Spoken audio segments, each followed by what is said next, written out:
Want to know the latest in soccer? Then listen to the Golden State Media Concepts Soccer Podcast. From MLS, the World Cup, and the Premier League, we've got you covered. The latest updates, the hottest matches, and news on the league's top players. It's the Golden State Media Concepts Soccer Podcast. David Beckham scores the goal to take England all the way to the World Cup finals. Listen now.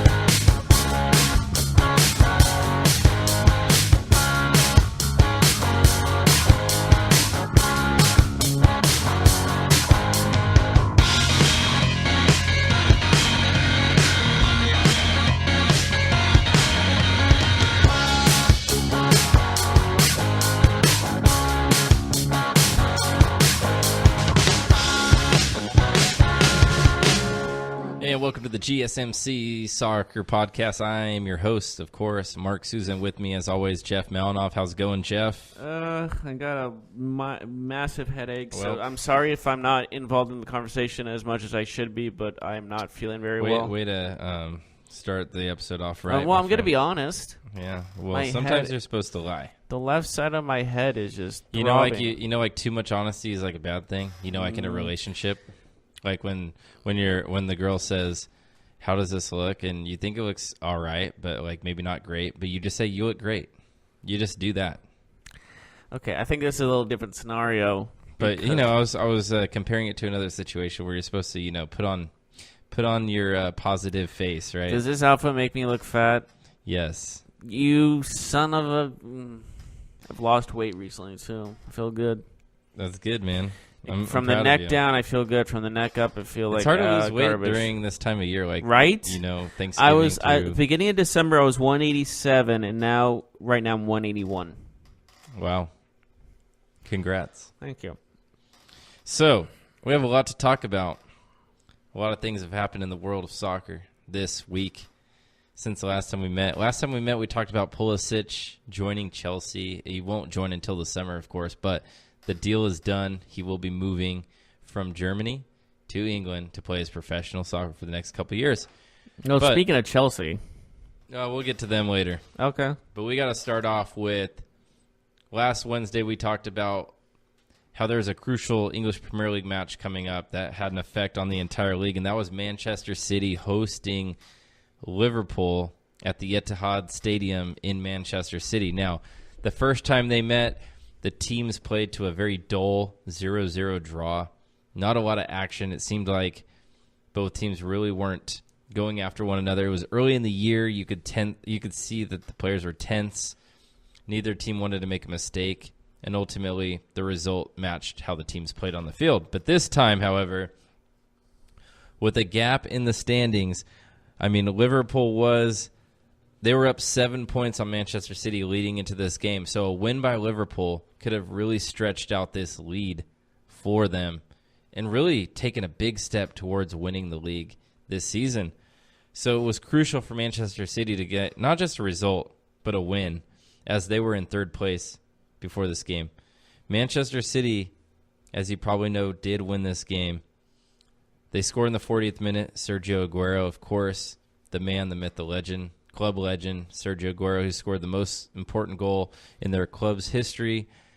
He shows up again, 40th minute goal. Beautiful strike from a very tight angle. Not sure how he got it past Alisson, the goalie for Liverpool, but he was able to do it. Firmino comes back in the second half, though, and ties it up. And then Leroy Sané, what can you say? He has a great run down the field. He takes a shot, slight deflection. It goes in the back of the net. Ultimately, Manchester City won. Isn't that the worst, though, when as a goalie, you I got it, and then it still goes in. You're like, son of a... I think the ball was still going to go in without the deflection, but the deflection made it a perfect shot. It went from a really good, probably going into not savable. So, when I look at this game, though, it was a back-and-forth affair. Both teams really went after each other. So a lot more entertaining than their last meeting. And Liverpool can feel like they were a little bit unlucky, a little bit robbed. They had one shot go off the post. I don't know how it didn't go in. There's been some goals in this Premier League that I've said out loud. How is that not in? Well, that leads me to the biggest moment of the game. Very early on, I want to say 15th minute or so, Sadio Mane hits a shot. It goes off the post. There's a mix-up. The defender for Manchester City tries to clear the ball. He kicks the ball off of the chest/face of Ederson. The ball goes towards the goal. It looks like it's going in the back of the net for an own goal. And it's cleared off the line. And we know that it was 1.3 centimeters from going in. We know this because of the goal line technology. The goal line. I love that. From the run of play, from watching it, it looked like it went in. It looked like the ball was over the line. But with the technology they have, they were able to confirm 1.3 centimeters. That is legitimately Yes. It didn't go in by the smallest of margins. You can't get legitimately any smaller unless it was 0.1 centimeters, which I believe is impossible. I think if they did that place 100 times, there couldn't have been a closer result. So it doesn't go in. Nobody can really argue because the referee has the technology. He is buzzed when the ball goes over the line. It has nothing to do with him. And the goal decision system confirmed that it did not go in. It's incredible. Other sports need this, it sounds like. I don't even know how this happened, to be honest with you. I thought it was a goal, but of course, I trust the technology. So I was like, well, it didn't say that it went in, so it must have not went in. So regardless, great game. 50-50 possession, 9 shots City, 7 shots Liverpool. Again, a very back and forth. Mohamed Salah, relatively quiet in this game. He didn't make much of an impact, although he had his moments. But yeah, it changes the whole outlook on the league, though, because like I mentioned before, if City loses this game, if Liverpool gets the 3 points, it's a 10-point gap between them.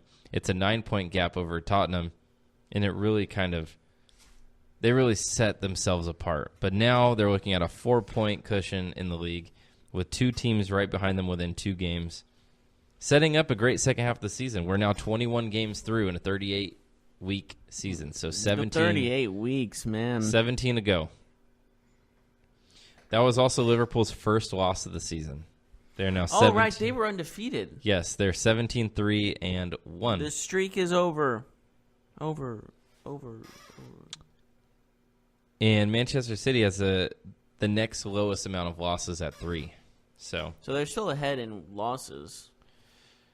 Least losses. I think that this result, though, benefits the whole league because when one team runs away with it, it kind of makes it a little bit boring, a little bit tough to watch. But now, even Tottenham at 3rd at 48 points, Chelsea at 4th, Arsenal, they're going to feel like they have a chance, even though it's a long, long shot. They're still going to feel like, hey, we're within 13 or 12 points. Anything could happen over over 17 weeks. I mean, Liverpool, we can expect them to lose some games. They do also have Champions League coming up. But one thing they will not have coming up, Jeff, is the FA Cup. Liverpool has been eliminated from the Carabao Cup and the FA Cup. They will not be participating in those two tournaments. First in the Premier League. That feels wrong. Well, it gives them the opportunity now just to focus on the Premier League and Champions League. And they don't have to worry about anything Isn't the prize money a lot more in Premier League than it is in those two? Yes. The big teams prioritize the Champions League, then the Premier League, or you could say those are flipped depending on the club.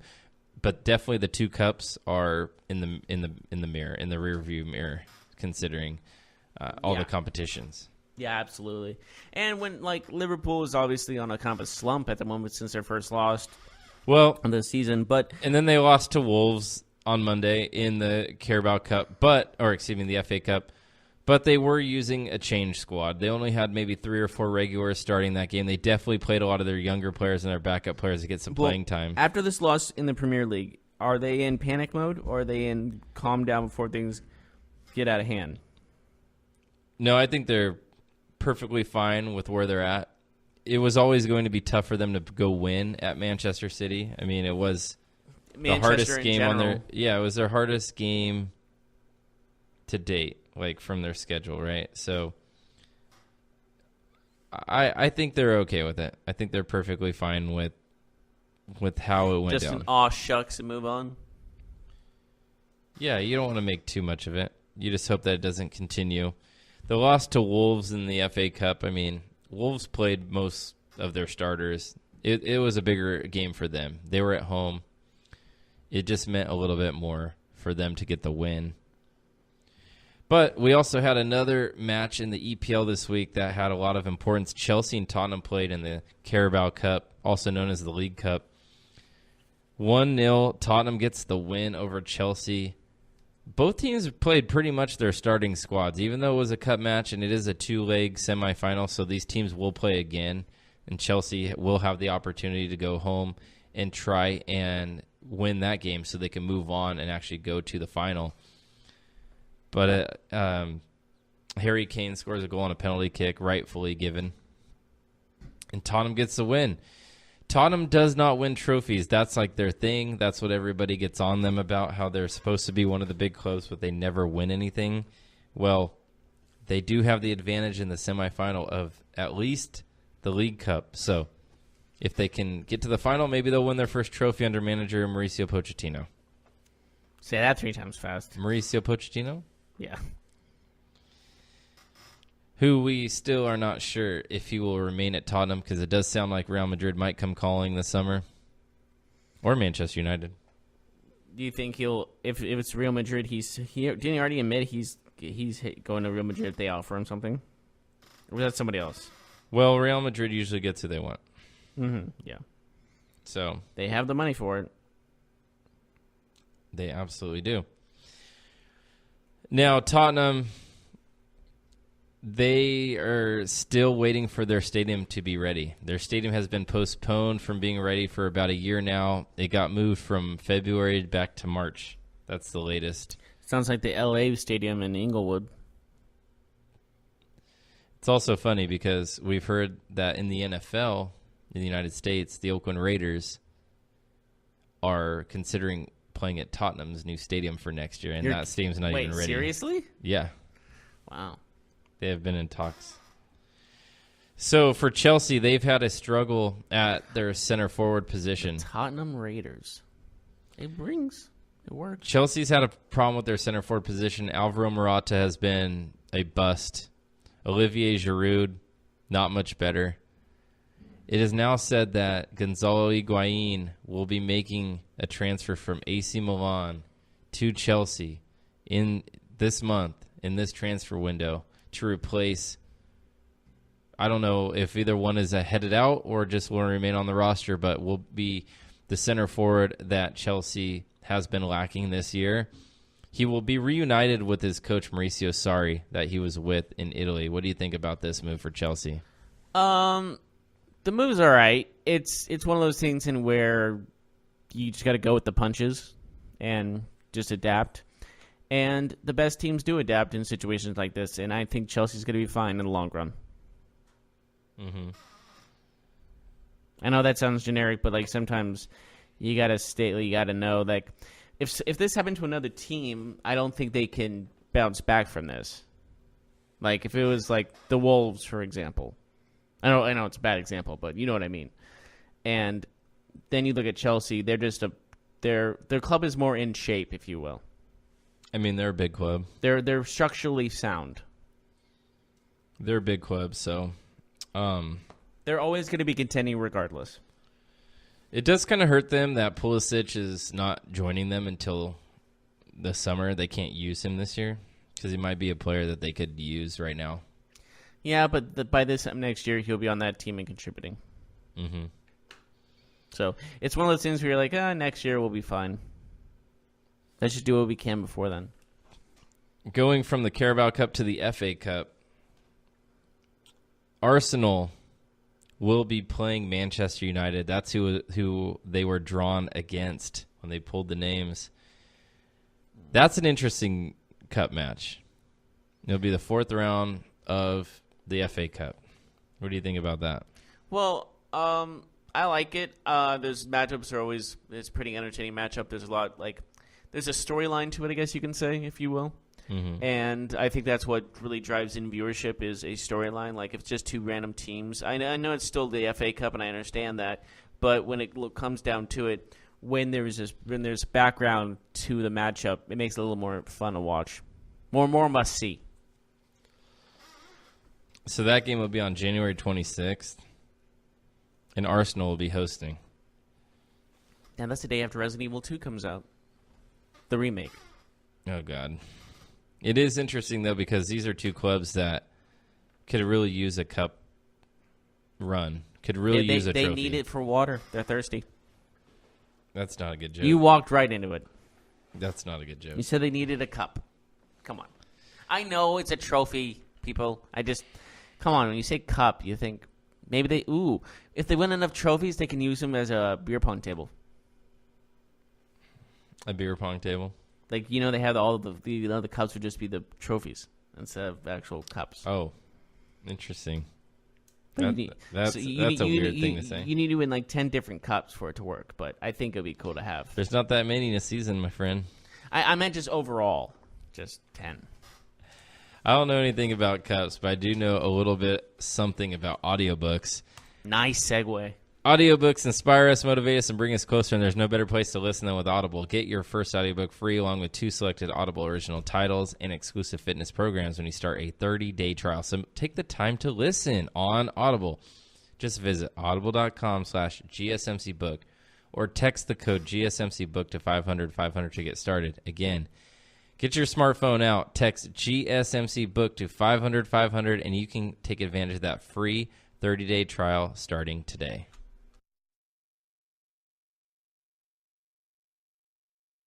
What happens to your decision-making when you drink? Well, after one drink, you feel confident. A few more, and calling your ex at 1 a.m. seems like a great idea. And you're pretty sure the secret to a great taco is 4-day-old macaroni. The bottom line, drunk you doesn't make great decisions. So you're risking a DUI or worse if you count on him to get you home. Plan before you party. Get home safe. Brought to you by Washington Target Zero.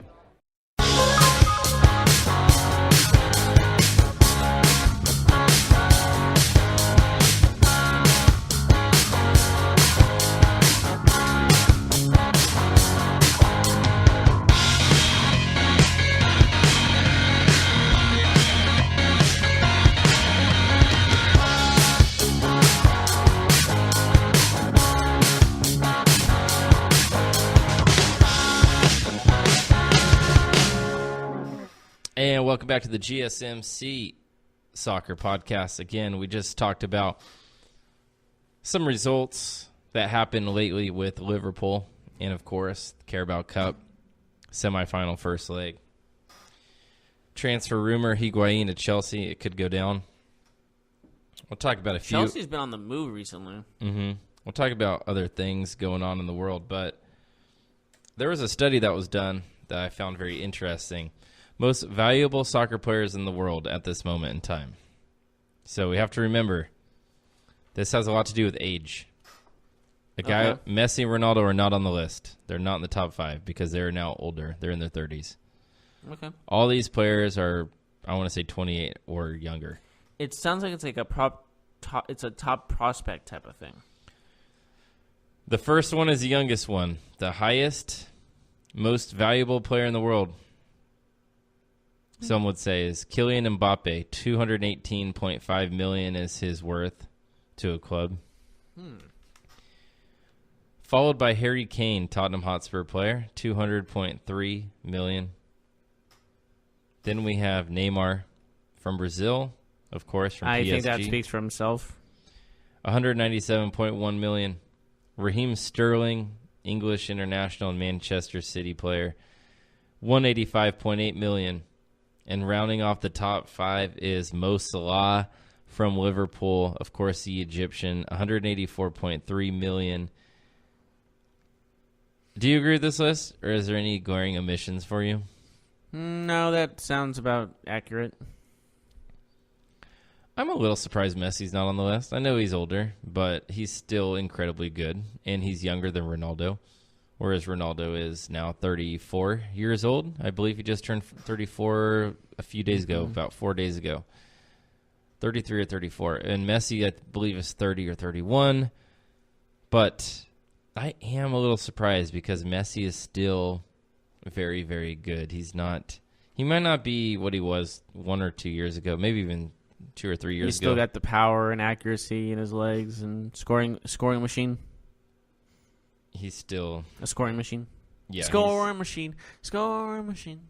Mbappe is like the new kid. He had that great World Cup run, World Cup champion. So it makes sense there. He's kind of the player that's tipped right now to be like the next star. Yeah, that's a good compliment too. Although one could say he's already quite the star himself.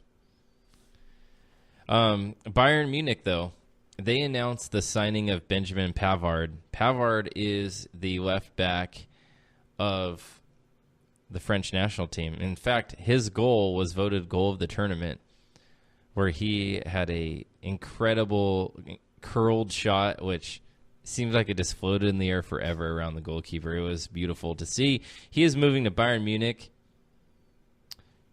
I think that's a good signing for them. Most likely a good signing for his career as well. Bayern Munich is a team that's one of the best clubs in the world, but they're aging. Their squad is aging. They need an infusion of young talent. Do you need that blood transfusion, y'all? So we'll see if he can be a spark for them. He's coming from Stuttgart, also in the German league. Mm-hmm. So we've heard about Jose Mourinho since he has been fired from Manchester United. Manchester United has played very well without him, so I don't think they have any regrets. But this could be a situation where Mourinho lands on his feet, as Real Madrid might be his next landing spot. Currently, Real Madrid has Solari as their coach right now, Santiago Solari, who is the interim caretaker manager because they fired Lopetegui earlier this season. Real Madrid has struggled recently, dropping points, losing games. Some people say Mourinho will be back as a coach. It has been reported he's already been in talks with the president for Real Madrid, Florentino Perez. What do you think about Mourinho returning to the Bernabeu and becoming Madrid's coach once again? It's interesting because you don't expect guys to just come back to their old jobs like this, especially in a professional base. When you're a coach of a team and you're gone, you're usually never coming back. So it's a bit of a shock to say the least, and honestly, you don't really see that in any other sport. So this is a whole new ground type of thing. It's kind of sentimental, historical even. Maybe I'm overhyping it, but just a coach coming back and coaching. I mean, it has happened before, but it is interesting that he could get fired from United and get hired back to Real Madrid in the same season. It's like Talk about landing on your feet. It's like we're coming full circle. It's like it didn't happen. U.S. international Tim Weah, he is a PSG player who's found it hard to see playing time with PSG because it's such a star-studded squad, and he's a young player, super young. He has played a little bit, but he will now be going on loan for the rest of the season to Celtic. He will be joining the Scottish League to playing for the Scottish. There's two big teams in Scotland, Celtic and Rangers. He'll be playing for Celtic for the rest of the season. Do you think that this is a good move for him? If you want playing time, you got to get it any way you can, and he's going to get plenty of playing time on this loan. Yeah, it can only benefit him to get better. Then he can get more playing time once he returns from loan. Wait, did you say it was a year or 6 months? No, he is going for the rest of the season. Just rest of the season? Okay. Right now, Celtic and Rangers are tied in the league, but Celtic has a game in hand. They're both on 42 points, but Celtic, like I said, has only played 20, where Rangers have played 21. Mm-hmm. The Scottish League doesn't play as many games, so there's only 12 teams in the first division. So the season is getting closer to being done. Yeah. But Celtic is in the driver's seat. Adding Tim Weah, I think that's pretty cool. Probably get them over the hump.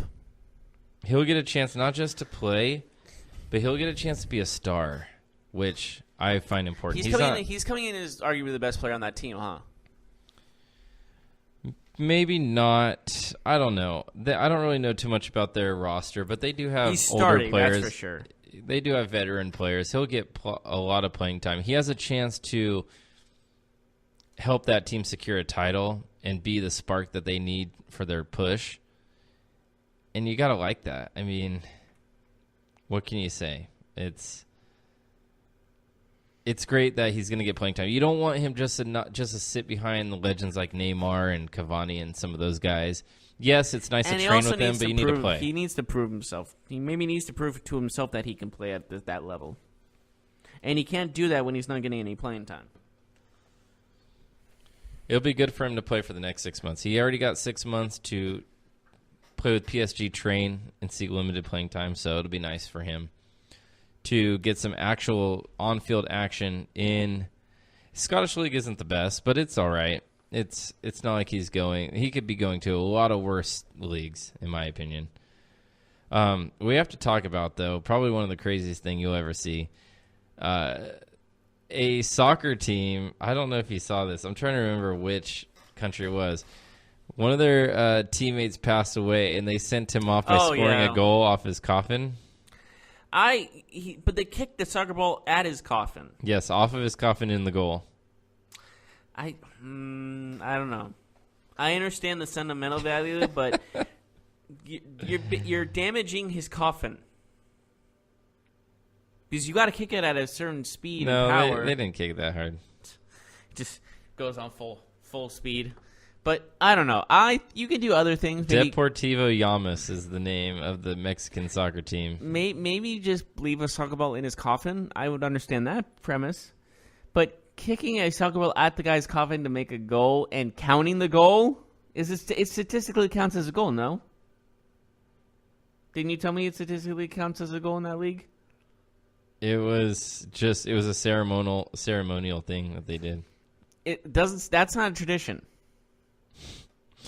I guess they're trying to start one. We were talking about this off the air. I was like, what if they did that for football? They threw a football into the coffin, opened it, closed it So the team passed the ball around. They passed the ball back to each other. Then they moved up the field. They had the coffin sitting near the goal. Then the last guy goes, and he just passes it really easily off the coffin. The coffin is positioned too angled, so it'll just hit the coffin in kind of like a triangle where the ball will hit it and go in. Was there a goalie? No. Okay. Nowhere to be seen. Can you imagine there was a goalie and he tried it and he saved it, going, what now? The ball glances off the right side of the casket, which is draped. Wait, did he almost miss it? He almost missed the coffin? No. The ball glanced off the right side of the casket, which was draped with Acuna's jersey, and bounces into the empty net before applause and emotional screams and goal erupted. The heartwarming video also captures a moment the somber players' teammates wipe their tears as they crouch over his coffin and console each other. Was he actually in the coffin? Apparently he was. The cause of death has not been reported. Not that it really matters. But he was a young I wish he was. guy. I honestly wish he wasn't in the coffin. I don't know. It feels odd, does it not? I've never heard of anything like this before. Yeah, this is a whole new deal. This is the first time I ever heard anything like this. What do you do for basketball? Do you bounce it off the coffin and make it go in? When people do that, where they hit the ball really hard on the ground and make it go in like that? Is that how they do it for basketball? I don't know how else. You can't really do that in any other sport, can you? Maybe curling.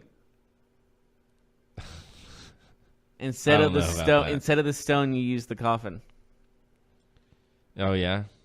Oh, you roll the coffin down the ice. Yeah, I feel like that. Not like how they do it, but obviously just in a sentimental value. No, I don't think so. I don't think that's gonna work. Maybe like bobsled. Roll the coffin down. The bobs in down the path or wherever it is. Wow. I don't know. I'm trying to think of other ideas this could work. Yeah, I don't know. Anyways, did you want to tell us something before we go to break? But I mean, before we do that, let me ask you something. Do you want that to honor you if when you're older and you pass away? Do you want like your grandkids to kick the ball out of your coffin and make it go in a goal? Will that feel good? Honor you? Sure. Like you actually come out of the coffin, headed in, just starts dancing around. Anyways, thank you for no selling that. Yeah, I don't know. What would it look like if we all listen more? Listening to audiobooks inspires us, motivates us, even brings us closer. There's no better place to listen than Audible. Audible has the largest selection of audiobooks on the planet, and now Audible members can get more than ever before. Each month they get 3 titles of their choice. 1 audiobook, 2 Audible originals, and fitness programs they can't get anywhere else. There's never been a better time to experience Audible. Try it free for 30 days by visiting audible.com/GSMCbook or by texting the code GSMCbook to 500500. Once again, if you want to try this free for 30 days, visit audible.com/GSMCbook or text the code GSMCbook to 500500.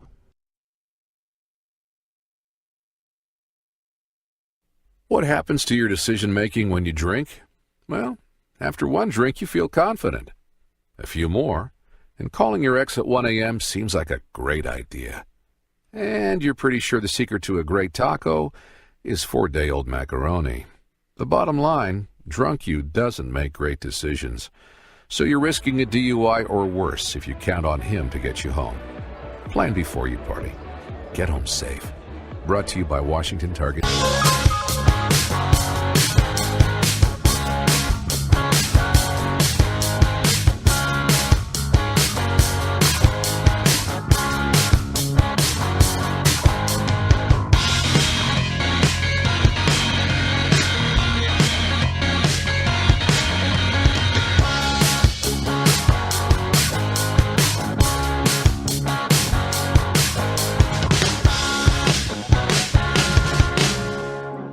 And welcome back to the GSMC Soccer Podcast.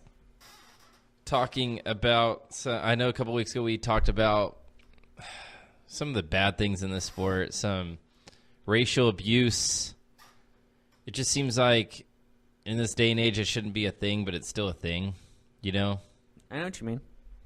And it's like... It's unfortunate, but it's true. We haven't seen it in England so much recently, but now it seems like another thing after one thing after another.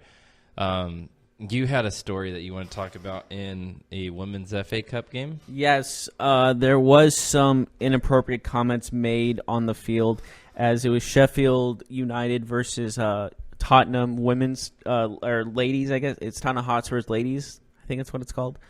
And apparently one of the players on Sheffield United were making monkey noises towards another player on the Tottenham team. Was a Tottenham player? A Sheffield player saying that to a Tottenham player was making monkey noises. And obviously it's an offensive remark. I'm assuming it was based off race. I'm not. Yeah. So both clubs are talking about it. They said they're going to an investigation of what really happened. And if there's truth to these statements, then there's going to be repercussions for the player. Not cool. Jesus, man. Can you... I get it if it's a fan because, like, people drink, although in England you can't drink while you're in the stands, like that's a thing. They should do that in America. But people get drunk and go to these games for sure. But the thing is like you can understand it when it's a fan because there's a bunch of, honestly, let's just be real. There's a bunch of losers that go to games and just like this is their whole life, and like if their team wins, they're so emotional. If their team loses, they're completely emotional on the other side of the spectrum. And fans can be stupid, and professionals need to be professional. They need to have that. Right. So when you hear about a player doing it, like that during the game, you can't control. I don't know. I know there's not 30,000 people who go to a women's FA Cup game, but you can't control, let's just say in a men's game, you can't control 35, 50, 60,000 people. You can't control everybody. But and like, everyone's drinking or everyone's drunk and everyone's everyone's going to say stuff they regret because they're not really thinking. Nobody runs on the field or does those things without being like half drunk at least, you know? Like there's always alcohol. And the offensive remarks aren't like anything but like just trying to get a rise and trying to you're mad that the other player scored on your team, and you say something. Yeah, exactly. Something flies out. We all do it. We're all human. But a player making monkey noises to a female player, that's wrong. Like, you don't even need to have it. You don't even need to be a certain race to know that's wrong. Yeah, that's pretty terrible. It's low. I don't know if I've heard of that. I know like racism and things like that prevalent in different parts of the world over this kind of stuff, but usually it's fans. I don't know if I've heard, at least recently, of a player doing that. Yeah. I know it's happened before because soccer's been around for over 100 years. But I mean, in any sport, really, there's been a lot of that, just based off like trying to get in your opponent's head. But there's a line you don't cross. So there was 4 fans arrested in yesterday's Carabao Cup match between Chelsea and Tottenham. Chelsea fans, 4 of them, for anti-Semitic comments. Now, Tottenham is the Jewish club. Like, that is known. So it's not the first time this has been directed. What were the comments? Do you know? I have no idea. 4 fans were apprehended. That's all I know. So they were so bad they were arrested. One was 17 years old. Idiot. I'm sorry. When you're that young and you're saying these things. One was 20. So they're immature. The sad thing about when you're 17 and you say something like that, what I find sad about that is that's how that person was raised. Exactly. Like that, they didn't and 20, learn 20 as well. They didn't naturally do that. They were taught that behavior. They saw it as firsthand experience of their family or someone they grew up with doing that, and they replicated it. Now there are four men arrested. I didn't see the age of the 4th one, but it was 30. 20 and 17 or 3. Obviously, the 30-year-old should be a little should more, know better. Yeah, exactly. And he's an adult. Yeah, he's probably the one that taught him this stuff in theory. I don't know if they were all together. I can't say it's, but four fans is. And they must have had to say something incredibly offensive for them to get arrested for their comments. And the thing is, too, is that they're saying stuff to other fans because, I don't know if anybody on Tottenham on the team is actually Jewish. I don't think so, but I don't know that to be true. I don't know everybody's religious affiliations, but probably not. And if maybe one, And as a Jewish man myself, I've experienced some anti-Semitic comments, and it's never good. Like, it's always like you're crossing, like, there's a thin line in that because of the fact that, like, we've had a lot of people who are Jewish have relatives that were involved in the World War II and the Holocaust and all that kind of stuff. Mm-hmm. So talking about it is still kind of sensitive. And people are like, like, I've heard people say, get over it. It's been like almost 100 years. Like, no, it's not. That's not how it works. It was basically a genocide that happened on our people. And when people joke about that kind of stuff, it's obviously going to offend a lot of people. It's obviously not right to say. So basically what I'm saying is these people obviously cross the line. It's a sport. It's a game. You should not be making these comments at a sporting event. So I will say that Chelsea is kind of known for being the club with offensive fans. This is the second time this year. So I don't know if you remember our discussion maybe like a month ago, but Raheem Sterling on Manchester City alleged that Chelsea fans were calling him racist taunts on the field. I do remember that. And Chelsea as a club, I mean, it sounded like they admitted that something happened for sure and that there was a fan that was banned from ever coming to a match again. So they're accepting guilt. Obviously, in this. lines have been crossed by Chelsea. I just fans. don't know what they have to do because this is now twice in 1 year for one club. They're not the only club. I'm not trying to single them out. But in terms of this club, now there's 2 incidents in the last few months. I don't know what they need to do. If they need to play games without fans, because that's what happens a lot of times in these circumstances. They'll play one match behind closed doors is what they call it. And it's weird when you watch it on TV because there's literally no fans. It's kind of like that. You hear all the players talking. It's kind of cool. For those that want to know an example, like the Baltimore Orioles did a game like this. Mm-hmm. Where no one was there. It was complete dead silence. That's why I'm like, just because it's super weird because you can hear it, but you can hear all the players talk to each other, which is interesting. It's like a different perspective. You can actually hear them giving out instructions or. Can you imagine if that was like in the World Cup or something? Sometimes it happens in like the Youth World Cup games because not a lot of people will go. So it'll be like maybe the tournament will be in like Malaysia or something, and it'll be like no one's there, like maybe 100 people. Wow. But what I'm saying is that talk should never be allowed, not just in society, but especially in sports. What do you think that England should do about Chelsea?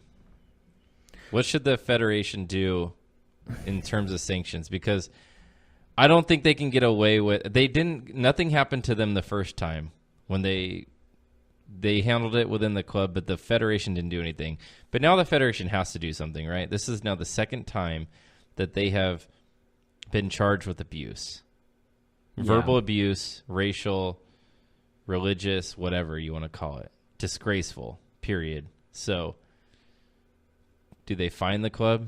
Do they make them play their next game without any fans? It's tough to say, really, because of the fact that they can't control their fan base.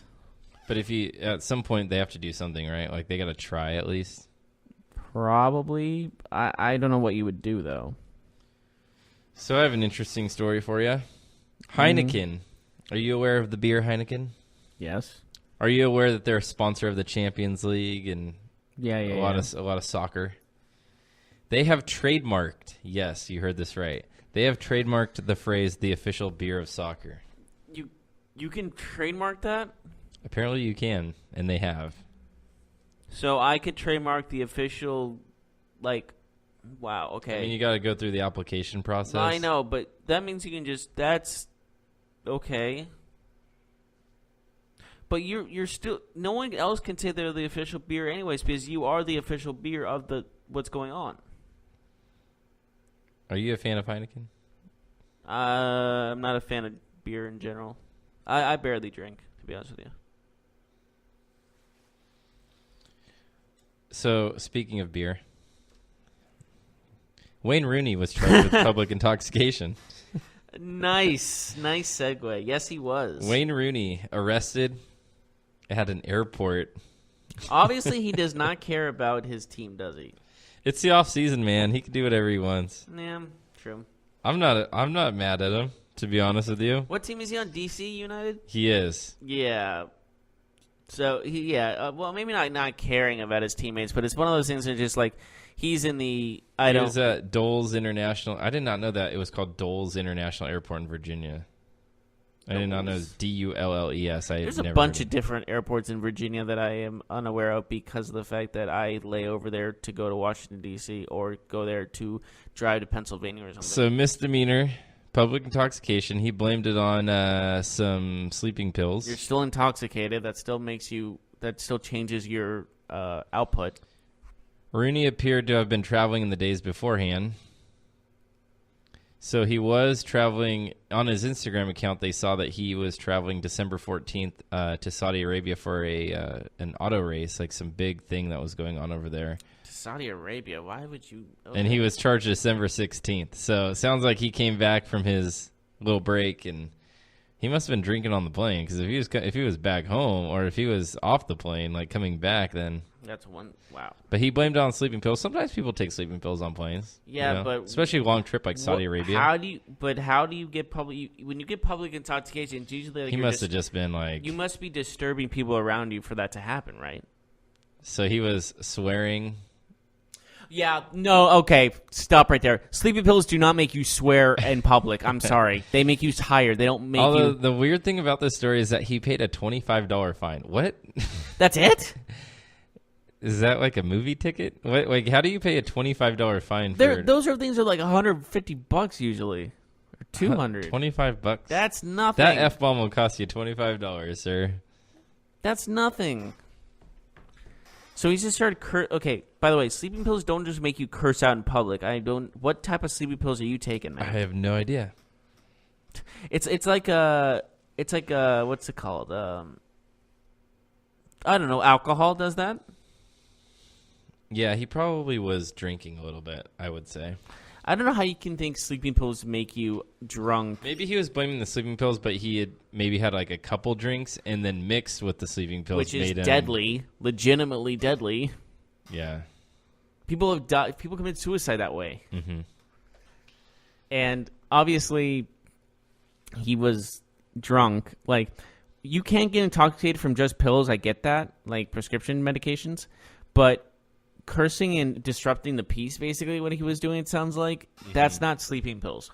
So Moussa Dembele from Tottenham it looks like he will be transferred to a club in China for $9 million. The club is taking a lot of heat from this because people say that he's worth a lot more than that, and they're wondering why they're only getting $9 million for a very good player, and maybe not a starter for their team, but certainly a valuable player in this league, in the EPL. And there's always going to be trades or transfers or whatever you want to call it but $9 million sports. For a player who some say should be valued between $25 and $30 million.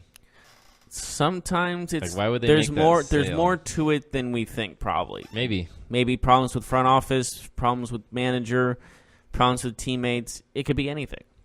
Anyways, they could have probably wanted him out as fast as possible. Maybe contractual purposes. Manchester United and Tottenham this weekend, game of the week. Who do you take? Tottenham. You like Tottenham? United's had a struggle this season. They've been hot though. Yes, they've won I think 4 in a row now. Yes, but this isn't your grandma's United. Probably your uncle's. Your drunk uncle's. Grandma's United wasn't that good either, but you know what I uncle's meant. United was good. Okay, your drunk uncle's United. Why does he have to be drunk? Because Wayne Rooney? No, because all uncles are usually drunk. What? Maybe just my family. I don't know. Anyways, Jeff's drunk uncle. No, okay, let's not talk about that. I have multiple uncles that I love, so I'm not gonna. You're walking back. I'm walking this back. All right, because I have a feeling one of them's gonna message me saying, "Who are you talking about?" You must be talking about the other one. Just say you're talking about the other one. I have like 4 or 5 uncles. So there you go. Just say not you, and that's it. Yeah, true. No one has to know. Just make sure that all of them don't. Okay, I guarantee you none of them are going to listen to the soccer podcast. None of them watch soccer, so we're good. So this can be your venting session. Yeah. So yeah, uncle, Tottenham, insert name here. Tottenham is at home. Give me a score. Tottenham's at home? Yes. 1-0. Ooh. I think we'll see a 2-2 draw. Ooh. I know that's very specific. All right, how about 48-62? What, in possession? Is that what we're talking about? No. Goals. All right. How great that game would be if there was 62-48. That would be dumb. That wouldn't be a soccer game. If there was more than a goal a minute, that would be the stupidest thing I've ever seen in my life. Every 30 seconds. All right, we got to go. Yes, thank you so much for joining us. Join us next week. Hopefully there will be some transfers because we are in the window. There is a lot of talks heating up, and we should have some big names on the move. This was a slow day today. So we will see you then. Everyone have a good week. And don't take sleeping pills in airports. Yes, that's the message for today? That's it. Great. Have a good day, everybody. You've been listening to the Golden State Media Concepts Soccer Podcast, part of the Golden State Media Concepts Podcast Network. You can find this show and others like it at www.gsmcpodcast.com. Download our podcast on iTunes, Stitcher, SoundCloud, and Google Play. Just type in GSMC to find all the shows from the Golden State Media Concepts Podcast Network, from movies to music, from sports to entertainment, and even weird news. You can also follow us on Twitter and on Facebook. Thank you, and we hope you have enjoyed today's program.